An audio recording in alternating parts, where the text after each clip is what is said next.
मैं हूं खुशी पटेल और आप देख रहे हैं अब्रॉड न्यूज नेटवर्क। आज हम बात करने वाले हैं यासिन जी के साथ जो इस वक्त सऊदी अरेबिया में रह रहे हैं। आप इन्हें इंस्टाग्राम पर @vlogs_with_yasin के नाम से जानते हैं। यासिन जी सऊदी अरेबिया में अपनी लाइफ, माइग्रेशन जर्नी और पर्सनल एक्सपीरियंस के बारे में हमारे साथ शेयर करेंगे। उनकी जर्नी उन लाखों लोगों के लिए काफी यूजफुल है जो सऊदी अरेबिया में एक फ्यूचर बनाना चाहते हैं या फिर वहाँ की लाइफ और वर्क अपॉर्चुनिटीज के बारे में समझना चाहते हैं। तो चलिए शुरू करते हैं आज की एक खास कॉन्वर्सेशन और जानते हैं कि यासिन जी की सऊदी अरेबिया में जर्नी कैसी रही। तो यासिन जी, सबसे पहले क्या आप हमारे व्यूअर्स को बता सकते हैं कि आपने अपना ड्रीम डेस्टिनेशन सऊदी अरेबिया को ही क्यों चूज किया? सबसे पहले तो बहुत बहुत धन्यवाद ANN का, जिन्होंने मुझे अपने इस प्लेटफॉर्म पर आने का मौका दिया। और मैं अपने व्यूअर्स की जितनी भी हो सके उतनी हेल्प करने की कोशिश करूंगा और साथ ही मैं अपना एक्सपीरियंस भी शेयर करूंगा। और जहां तक आपका सवाल है कि मैंने अपना ड्रीम डेस्टिनेशन सऊदी अरेबिया क्यों चुना, तो इसके पीछे कुछ रीजंस है, कुछ इंटेंशंस भी है। सबसे पहला मेरा रीजंस तो ये है कि मुझे सऊदी अरेबिया से एक बेटर अपॉर्चुनिटी मिली थी, तो इस वजह से मैं सऊदी अरेबिया शिफ्ट हुआ।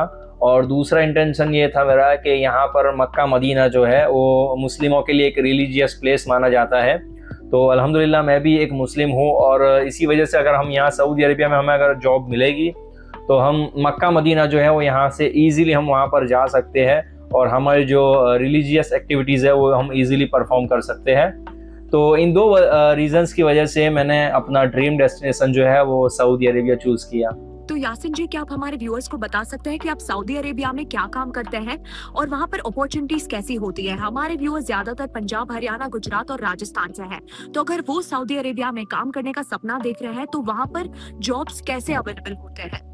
मैं यहाँ पर एज अ वेल्डर पोजीशन के तौर पर यहाँ पर काम करता हूँ एक ऑयल फील्ड लाइन में। और आपने जो सवाल पूछा कि यहाँ पर किस तरह की अपॉर्चुनिटीज़ अवेलेबल है, तो देखिए मैं अपने एक्सपीरियंस के हिसाब से आपको मैं बता रहा हूँ और आपके व्यूअर्स को भी कि देखिए यहाँ पर डिफरेंट पोजीशंस जो है उसके हिसाब से मतलब यहाँ पर अपॉर्चुनिटीज़ अवेलेबल होती है। सेफ्टी ऑफिसर है, इंजीनियर है, मैकेनिक है, प्लम्बर है, ड्राइवर है, इलेक्ट्रिशियन है, AC टेक्नीशियन है। तो इस तरह की मतलब जो ये पोजीशंस जो है ना, इन पोजीशंस में मतलब बहुत ही ज़्यादा अपॉर्चुनिटीज़ यहाँ पर अवेलेबल होती है। ठीक है, तो अगर आप आना चाहो तो इन पोजीशंस में आप आ सकते हो और आप कुछ ही सालों में बहुत ही मतलब अच्छा पैसा सेव कर सकते हो। मेरा रिकमेंडेशन तो यही है कि आप इन फील्ड्स में आओ और आपको बेटर सैलरी भी मिल जाएगी। यासिन जी, बहुत से लोग विदेश जाने के नाम पर अपना घर या जमीन बेच देते हैं। तो आपके एक्सपीरियंसेस के हिसाब से क्या आपको लगता है ये डिसीजन उनके लिए फायदेमंद है या नहीं?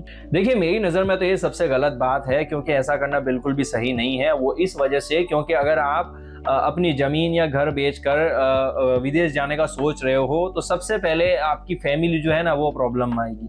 वो इस वजह से क्योंकि आपने घर और ज़मीन जो बेच दी है तो आपकी फैमिली को खाने पीने के लिए प्रॉब्लम फेस आएगी। दूसरी बात ये कि ऐसा करना इसलिए गलत है क्योंकि पहले तो आप अपना मतलब जो घर है, जो ज़मीन है वो बेच रहे हो, उसके बाद फिर वहाँ पर विदेश जाकर कमा रहे हो। तो जब तक आपने जो ज़मीन बेची थी जितने रुपए देकर मतलब वहाँ पर, और जो अपना घर बेचा था वो सारा आपको कवर करने में ही वहाँ पर आपको 1-2 साल 3 साल लग जाएंगे। तो इसका मतलब ये हुआ कि आपने 1 साल 2 साल मतलब जितना भी कवर करने में मतलब टाइम लगा, तो मतलब उतना साल आपने वहाँ पर काम किया तो वो फ्री में काम किया। जाहिर सी बात है, लॉजिकली देखा जाए तो बात तो यही आती है ना कि आपने मतलब वहाँ पर 3-4 साल मतलब 2-3 साल जो भी काम किया वो फ्री में ही काम किया, फिर वो कवर हो गया, फिर उसके बाद आपने जो काम किया उसके बाद से आपकी शेविंग शुरू होती है। ठीक है, तो असल बात और असल मेन रीज़न यही है कि इस तरह से हरगिज़ भी नहीं करना चाहिए। मैं अपने जो भी व्यूअर्स जो देख रहे हैं ये वीडियोस, मैं उन सबको बताना चाहूँगा कि आप हरगिज़ भी ऐसा काम ना करें और थोड़ा पेशेंस रखें, थोड़ा सब्र करें और अच्छी सी किसी एजेंसी को पकड़े। ठीक है, जहाँ से कोई आपका फ्रेंड्स हो जो आउट ऑफ कंट्री गया हो विदेश कमाने के लिए, तो आप उनका कांटेक्ट करें, उनसे आप राब्ते में रहे, मतलब उनके कांटेक्ट में रहे। तो कभी अगर वो कोई वैकेंसी आए तो आपको वो शेयर कर दे। तो इस तरह से मतलब ये रोड मैप है, आप इसको फॉलो करके आप विदेश इजीली जा सकते हो और कम पैसों में जा सकते हो। और यासिन जी, हमें अक्सर देखने को मिलता है कि इंडिया में बहुत सारे युवा टूरिस्ट वीजा, वर्क वीजा और सऊदी अरेबिया जाने के नाम पर वीजा फ्रॉड का शिकार हो जाते हैं, खासकर हरियाणा और पंजाब में।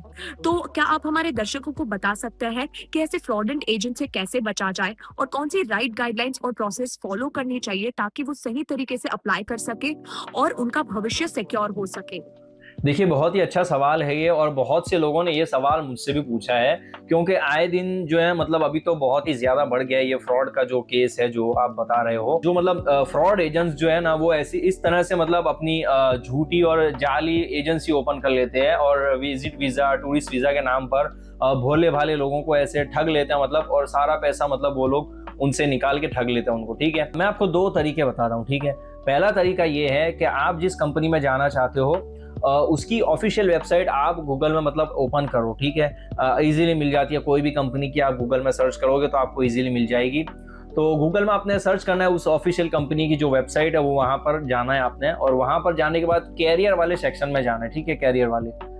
कैरियर वाले सेक्शन में जाने के बाद आपको वहाँ पर मतलब जो भी उनकी कंपनी में जो भी ओपनिंग्स होगी, जो भी मतलब जगह खाली होगी, जो भी वैकेंसीज़ होगी, वो पूरी लिस्ट आपको वहाँ पर दिखा देगा, ठीक है? और आपकी पोज़ीशंस के हिसाब से आप जो भी मतलब आपको सही लगती है, जो आपकी पोज़ीशन है, उसके हिसाब से आप उसमें जाकर वहाँ पर अपना सीवी ड्रॉप कीजिए और वहाँ से अप्लाई कर दीजिए। जो पोस्ट उन्होंने मतलब डाली है, उस पोस्ट के हिसाब से अगर आपका सीवी उनकी पोस्ट के साथ में मैच हो गया, तो वो आपको डेफ़िनेटली डायरेक्टली आपको व्हाट्सएप करेंगे या तो फिर ईमेल करेंगे, ठीक है? तो पहला और सबसे सेफ तरीका ये है और फिर डायरेक्टली आपको वहाँ से कंपनी जो है ना वीज़ा टिकट वो प्रोवाइड करेगी, ठीक है? पहला वे तो ये हो गया। दूसरा वे ये है, एजेंट के थ्रू ही है दूसरा वे भी। कुछ एजेंट्स ऐसे भी हैं जो वाक़ई में मतलब काम प्रॉपर तरीके से करते हैं।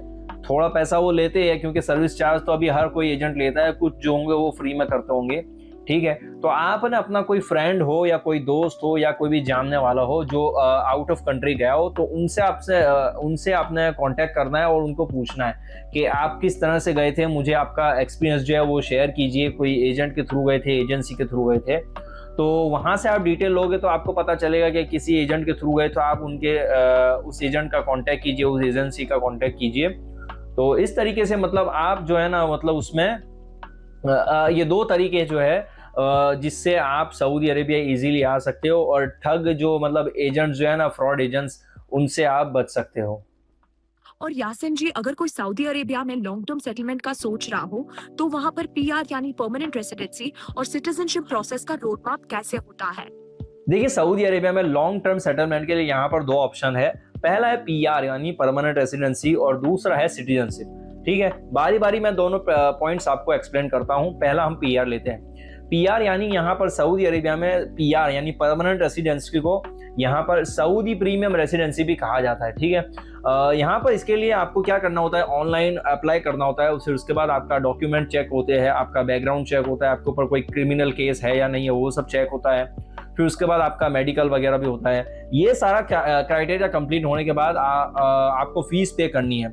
फीस क्या है वो मैं आपको बताता हूँ। फीस है 1 साल के लिए आपको 1 लाख रियाल पे करने हैं, मतलब इंडियन रुपीस के हिसाब से हम काउंट करें तो 25 लाख रुपीस, मतलब 25 लाख रुपए आपको 1 साल के लिए पे करने हैं। या फिर 8 लाख रियाल, ठीक है? 8 लाख रियाल आपको पूरी लाइफ टाइम के लिए पे करने हैं, जो इंडिया के बनते हैं तकरीबन 2 करोड़ रुपीस, ठीक है?